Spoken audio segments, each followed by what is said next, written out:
Welcome right back with next tomorrow. Rough morning from me. Rough morning. I'm gonna go grab the icy, just waking up. You know, so yeah, this video right here got me doing a little automotive. And yeah, I'm pretty comfortable doing automotives on my car. You know, under the car, top of the hood, don't matter. If you're comfortable with it, it's well worth it. Watching this video and watching any other video out there to learn mechanics, just because for me to do this job cost me no more than $300. No, $200. One of the ones, yeah. Well, I'll say like $250, $300 to do this job. Probably more like 200. But anyhow, if I went to a shop, this would have easily been $500 to $600 for this mechanic job. So watch this video, learn.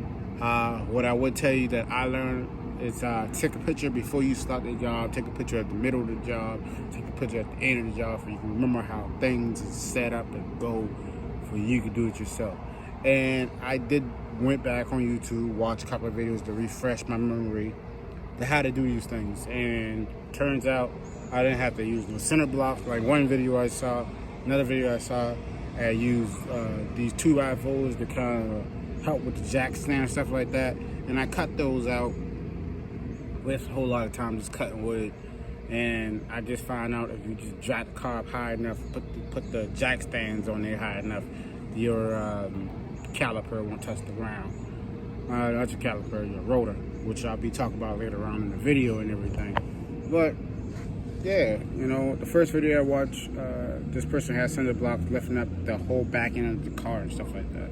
Second video I watched, this one person did one side first, then the other side and everything. But they used like 2x4s and a few other things, which is very helpful. You know, it's very helpful. I'm not down on nobody video. Every video out there is a learning curve. Every car is a little bit different. So mine is a Dodge Caravan 2007 with the stow and go seats. And maybe they didn't have the stow and go seats in theirs. And so theirs was just set up a little different compared to mine. So this video, so hope y'all like this video. Hope you learned something. Make sure you share, subscribe. You know what it is. Let's get into it. Bam. Oh, dang. What's going on? Watch a video on YouTube. They say they use this method. Turn out didn't use any of it. Alright. Guess I'll make a little video about this part. So at this point, got the jack on there. Probably got to go a little higher. I got the stands under it and everything. Supposed to be using them 2x4s. But I think that's only going for if I need to get it real high. And dealing with this type of jack I have, I gotta kind of see it. And we're going to fix those right there. See how bad those look, the bushings and all that coming out. Yep, so we gotta do both sides. So this is the first time I'm doing it and everything, doing it by myself. So see what it do. Woo! All right, I done loosened up everything. Okay, let me just do a little walkthrough. How basically you want to make sure you take that spring off. So from the last part of the video, I was like, well, I gotta know jack stands. As you can see, sometimes you really want it higher. You have the hydraulic jack on the axle that allow you to lift up on the respring to loosen the bolts and everything. And once you loosen everything, you drop the hydraulic jack, and so that'll fall just like that. It's no longer attached. Get these screws out the side of the bumper that allow you to get more room back there to flip the bracket over and everything. Just be careful how you set it up. Yours might be a little different. You don't want your rotor on the ground and stuff, you know. Well, yeah. So once you do that, that allows you to flip it over. Once you take the screw out the bumper, boom. That's how it looks right here. Taking out the bad bushings, and you can see it looks horrible. The pole is worn out. Paint the bottom piece. I'll show you that in a second and everything. But Probably, I mean, there's a couple thousand miles I'm gonna have to replace. Mainly like the bushings in it and everything. I can keep that. But until the next time, I'm just gonna stick with just sanding it. So I'm gonna show you that piece right now.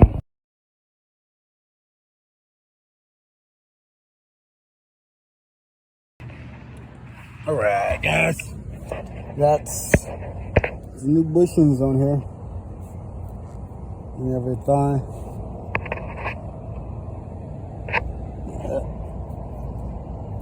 So I couldn't use the whole new bracket because the top one, as you can see, is like way too long. I don't know what that's for. So I could still use the outside bracket of it, and then, you know, the new bushings and the middle rod, because this right here is pretty much eaten through and rusted.